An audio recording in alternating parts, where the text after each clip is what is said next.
They don't want the financial fair play rule to cut them. Okay, if the financial play rules came in and say, okay, we want to check your balance sheet.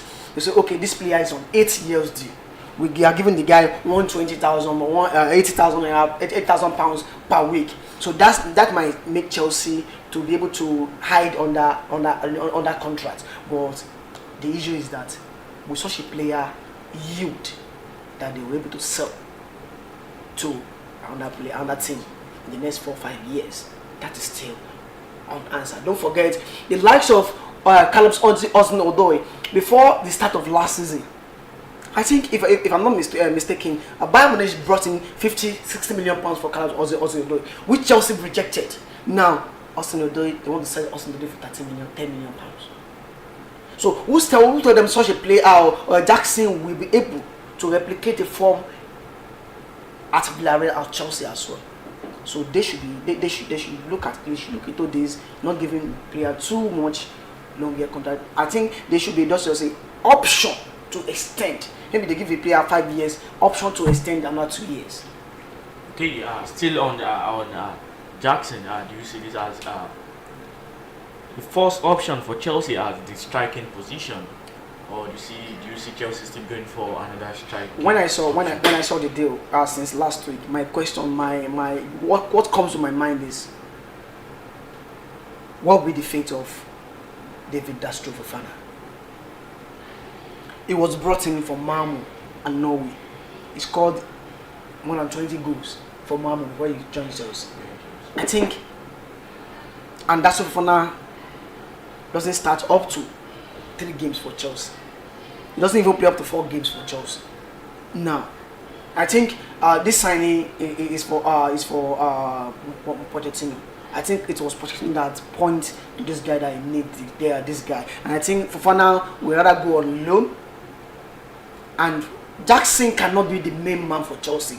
Take it or leave it. Yeah. He can't be the main man for Chelsea. Maybe a supporting striker for Chelsea. Maybe coming from the bench and replace. I think Chelsea will still bring the likes of either Victor Osimhen or Dusan Vlahovic. One of these 2 strikers will still come to Chelsea. Okay, still on Chelsea, we have the likes of Kalidou Koulibaly, who are signed for Al-Hilal. We have Edouard Mendy, who are signed for Al-Ahly. Don't you see there is a secret behind the Chelsea and the Saudi Arabian signing, with deals are just coming in and out on both sides? In the whole lot of Europe, I think only Chelsea are favored by Saudi Arabia market. Saudi market doesn't come in place.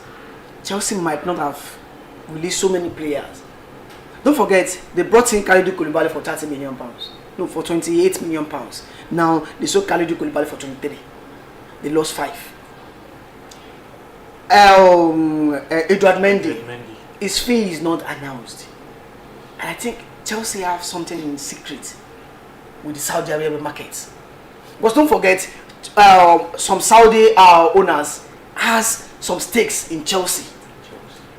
Some have some stake in Chelsea. And don't forget, those that have stake in Chelsea also have stakes in Newcastle United, Al-Nassr, Al-Hilal, Al-Ahly, and Saudi Arabia. So it means Chelsea owner Todboli, Mbale, and Co has something in secret with the Saudi, because you will see most of their players are pushed to Saudi, not to other side of Europe. How many teams bid for most of their players? They will just want to offload those players to Saudi Arabia. They have like 6 to 7 players linked to Saudi Arabia. 4 have joined, many 4 and 3 are on the verge of joining, like of Hakim Ziyech, Caleb Hudson-Odoi as well, the like of Christian Pulisic, Romelu Lukaku as well. They have pushed for the deal for Romelu Lukaku. Saudi Arabia team are bringing in 60 million pounds for Chelsea for Romelu Lukaku. Lukaku said he's not going, and Chelsea are pushing Lukaku, just go. We want to recoup some money on you. I think Chelsea has something, and it's a favorable market for Chelsea. But my mind is, will it not affect them in the future with financial fair play? That is my question. With Newcastle as well. Let's see what will happen. Okay, Juventus coach Allegri receives a 30 million euros a year offer from the Saudi Arabian side. The Juventus coach, a massive offer from the Saudi Arabian side. He's the highest paid player in Juventus.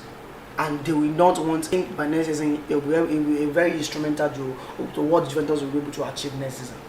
Okay, former Real Madrid coach and the France legend Zinedine Zidane insists that he wants a new job soon. Despite Zinedine Zidane turning down PSG approach, Zinedine Zidane said he has hopes to return to management in the near future. The French footballing icon, who won 3 consecutive Champions League titles at Real Madrid, has been out of job since 2021, and he has already snubbed the approach from PSG to replace the under fire Pistol Garcia, and there have been reports of interest from the Saudi Arabian side. Zinedine Zidane said he wants to get back to work after turning down offers from top clubs like PSG. I think the world of football, we are missing Zizou. We are missing Zizou at the magician. I really miss him a lot, because when you talk of one of the coaches that knows what he's doing, that knows management, I think he learned that from Carlo Ancelotti. One of the best coaches that knows how to manage player individually, I think, is Carlo Ancelotti.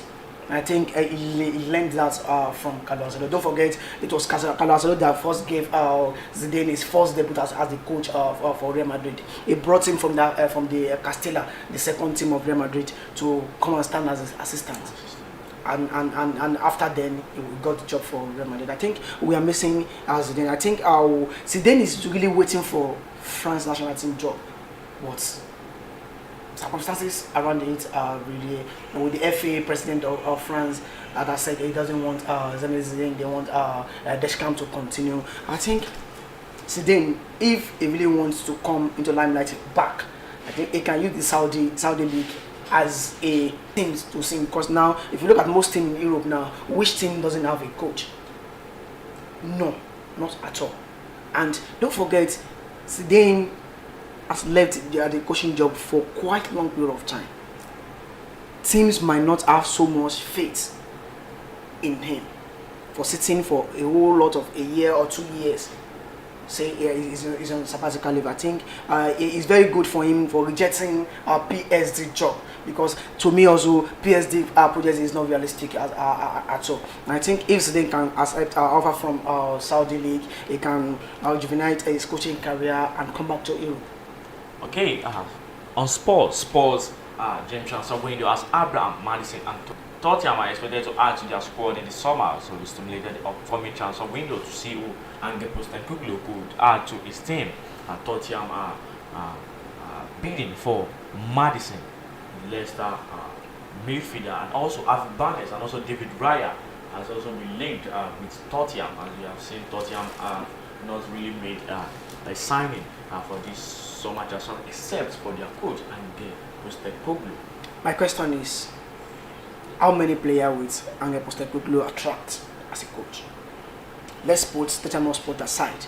How many players will he be able to attract as a coach? Okay, let me pick up my phone. I call a player. I want you to join Tottenham Sport. Research. We know that like of our Pep Guardiola research. Mikel Arteta also love the research as well. They call a player. I want to join, because they know they have a pedigree. What it takes to call a player. How much does Angel Postecoglou ask to call a player to join? I don't think it's very realistic for Madison to join Tottenham Sport, because Madison want to play in Champions League sport, and Tottenham Sport will not be able to play in Champions League next season. Newcastle United are also in deal for James Madison, and I say this Madison joining Newcastle United than Tottenham Sport, because they have a liked player at Tottenham Sport, Kulusevski and Son Heung-min. But at Newcastle United, not such a player. I think he will be able to join Newcastle compared to Tottenham Sport. Okay, the AC Milan midfielder Tonali, which has been linked with Newcastle, do you see this going to be a great signing for the Newcastle side? Great signing for Newcastle. One of the expensive Italian player of all time. No Italian player has such a transfer amount on him. I think Tonali, 21 years of age, a very, very good versatile player. I think Newcastle are just trying to to make their deal a secretive, without pointing. As in, if Tonali eventually, I think he has already just joined Tottenham Hotspur. They are not even announced the day. In the EPL, we see one of the greatest player of this century, because